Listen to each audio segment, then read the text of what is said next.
하나, 둘, 셋. 잘 부탁해줬으면 좋겠고.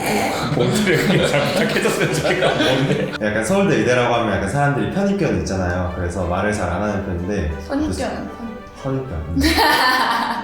그래서 막 저희 다시 해야 되는 거 아니야? 선입견이 너 편입견이라 그랬어. 아, 그래?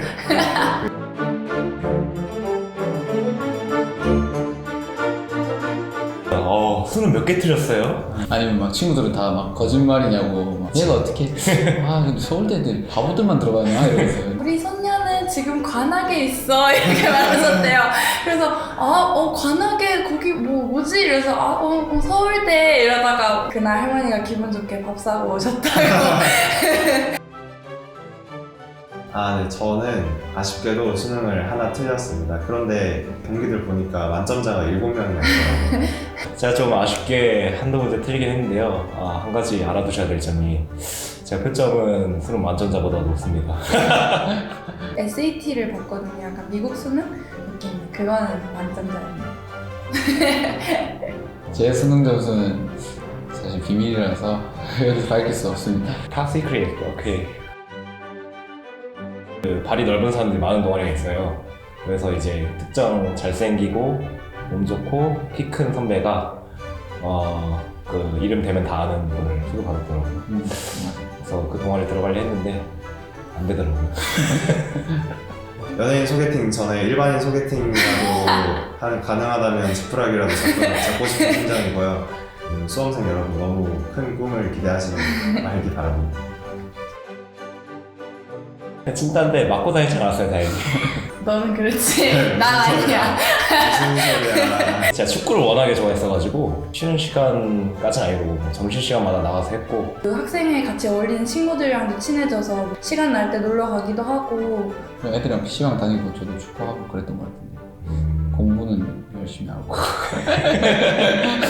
에이 열심히 했으면 그 성적 안 나오지. Top secret. 오케이. Sorry.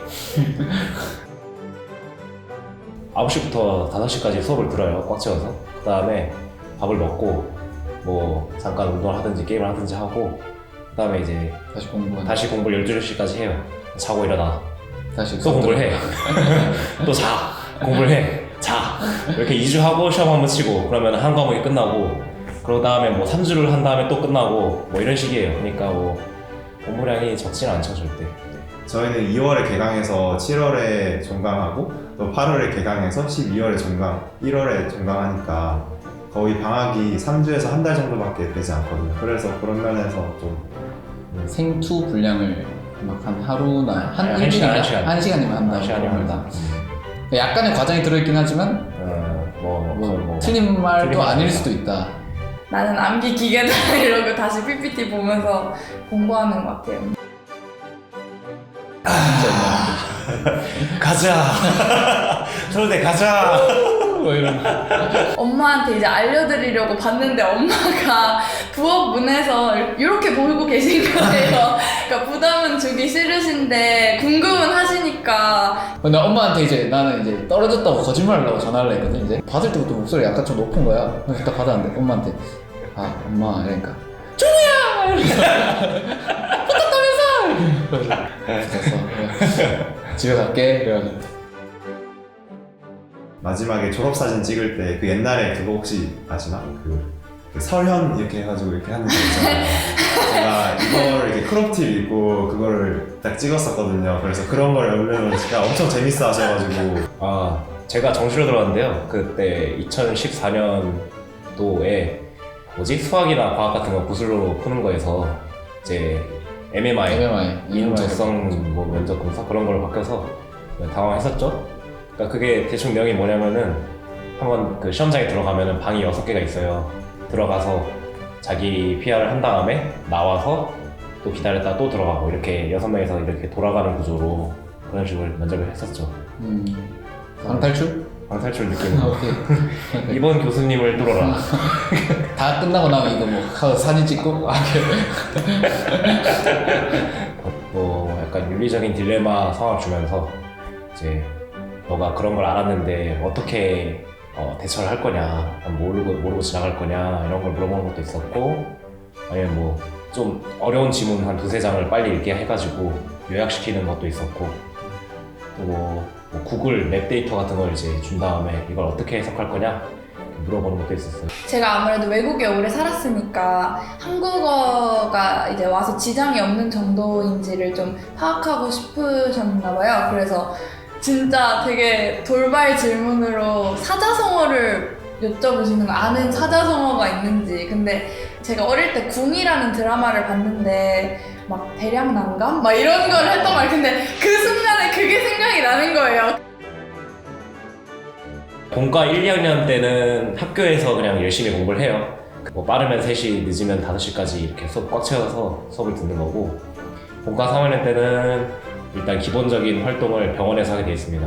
의학 드라마에서 나오는 거 회진하는 장면 있잖아요. 회진 같은 것도 이렇게 뒤에 쫄쫄쫄 쫓아다니면서 이제 막 열심히 따라잡고, 또 뭐 수술 같은 거를 직접 들어가서 이렇게 구경하기도 하고, 뭐 스크럽 산다고 해서 이렇게 당기고 있는 간단한 역할 같은 거 하기도 하고. 그러니까 병원에서 이제 의사가 되기 위한 과정을 진정으로 밟는다고 할 수 있죠. 저희 병원 실습은 본과 3학년 때부터 돌기 시작하고 본과 1학년, 2학년 때는 병원 실습하고 또 나중에 의사가 되기 위해서 필요한 기초적인 그런 지식을 쌓는 시간이라고 보시면 됩니다. 그래서 사실 지금 입고 있는 건 실험복이에요. 실습복 아니고.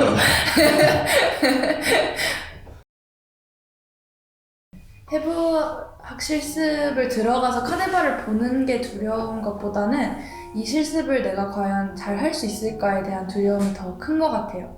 해부학 실습을 시작하기 전에 위령제를 드리거든요. 기증을 해주신 분들을 위해. 그러면 그분들이 어떤 분들이었는지 또 교수님들이 말씀을 해주시고, 제일 마음에 와닿았던 거는 그분들이 저희를 위해 편지를 써주신 거를 읽어주셨어요. 근데 저는 그 편지 내용 문구 중에 아직까지 그 잊혀지지가 않는 문구가, 나는 비록 이렇게 살아있을 때는 이런 의학의 발전의 이야기나 이런 우리나라의 발전에 크게 기여하지 못한 것 같지만 이 작은 일신 하나로 여러분들이 공부하는 데 도움이 될 수 있다면 나는 그걸로 만족하고 다행이다, 고맙다, 그런 식으로 말씀해 주셨는데 저는 그 말이 아직도 잊히지가 않고요. 해부 실습용으로 이제 기증한다는 것 자체가 쉽지 않잖아요.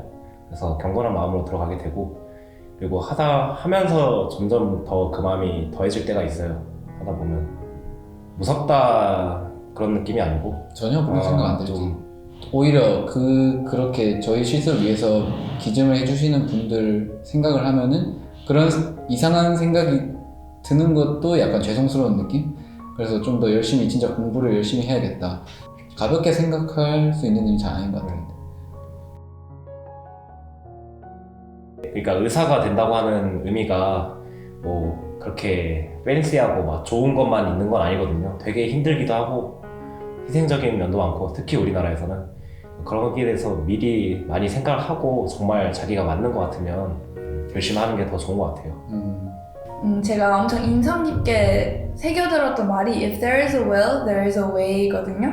그래서 내가 만약에 정말 간절하고 내가 많이 열심히 노력을 했고 정말 의사가 되고 싶다면 그게 뭐 이번이 아니더라도 언젠가는 꼭 이루어질 거라고 저는 믿어요.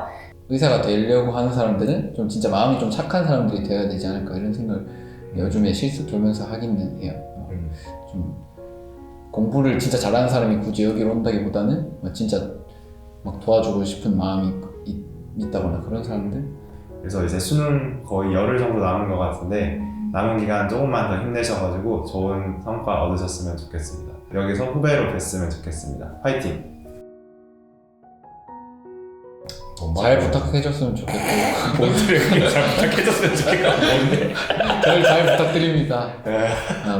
옆에서 공부 많이 안 해가지고 민폐를 끼치고 있는 것 같아요. 에이, 공부가 문제는 아니지 않나?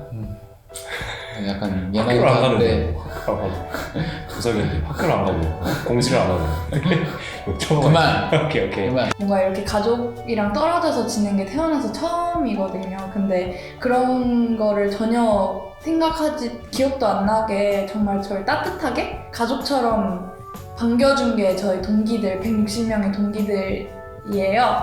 사랑하고 너무 고맙고 정말 너무 존경스럽다고 말하고 싶습니다. 예과 때 같이 재밌게 놀고 약간 젊음을 불태웠었는데 지금 다 같이 도서관에 앉아서 공부하고 스트레스 받고 그런 모습 보니까 조금 안타까운 마음도 많이 드는데 이제는 한 살 더 먹으면 23살, 24살 되니까 그 여자들 그만 따라다녔으면 좋겠고 동기 여러분 사랑하고요. 존경합니다.